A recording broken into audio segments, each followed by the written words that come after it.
নমস্কার, আমি বিধানচন্দ্র হালদার।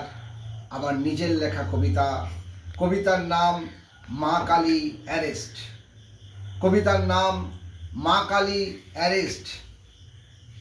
মা কালী চিৎকার করে বলছে, আমার কি অপরাধ বলো? মা কালী চিৎকার করে বলছে, আমার কি অপরাধ বলো? আমাকে তোমরা কেন প্রিজন ভ্যানে তুলছো? আমার নিজের গলা তো আমি নিচে কাটিনি, তোমরা এই গলা কেটেছ। তাহলে আমাকে কেন পুলিশ গাড়ি তুলে থানায় নিয়ে যাচ্ছে? আমার কি অপরাধ বলো? আমি জেলে বসে শুনতে পাচ্ছি লাল বলছে সবুজ গলা কেটেছি, সবুজ বলছে গেরুয়া গলা কেটেছি, গেরুয়া বলছে নীল গলা কেটেছি। তোমাদের রঙের লড়াই চলুক, তাতে আমার কোনো ক্ষতি নেই, কিন্তু আমার গলা কেটে লড়াই কেন চলছে? আমার কি অপরাধ বলো?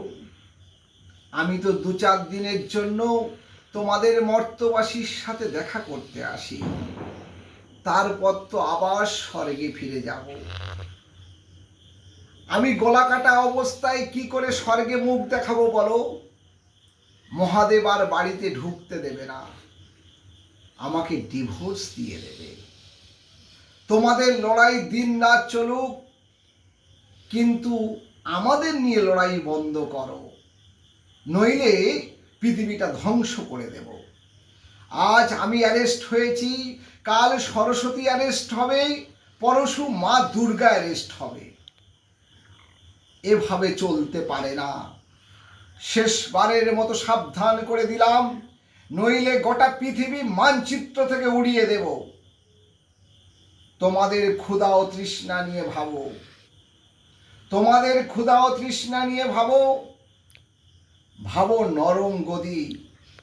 আমাদের কোনো ক্ষুধা তৃষ্ণা ও নরম গদির প্রয়োজন নেই। তোমাদের কল্পনার বেদিতে ঠুটো জগন্নাথ হয়ে বসে থাকি। তোমরা যেদিন কল্পনা সরিয়ে নেবে, আমরা কল্পনাতীত। আমার মুন্ডু কেটে আমাকে শেষ করতে পারবে না, আমাকে মুন্ডু কেটে আমাদের শেষ করতে পারবে না। আমরা যে অন্তর্যামী ভগবান আল্লাহ গড, আমরা যে অন্তর্যামী ভগবান আল্লাহ গড, আমাদের মুন্ডু কেটে আমাদের শেষ করতে পারবে না। আমরা যে অন্তর্যামী ভগবান আল্লাহ গড।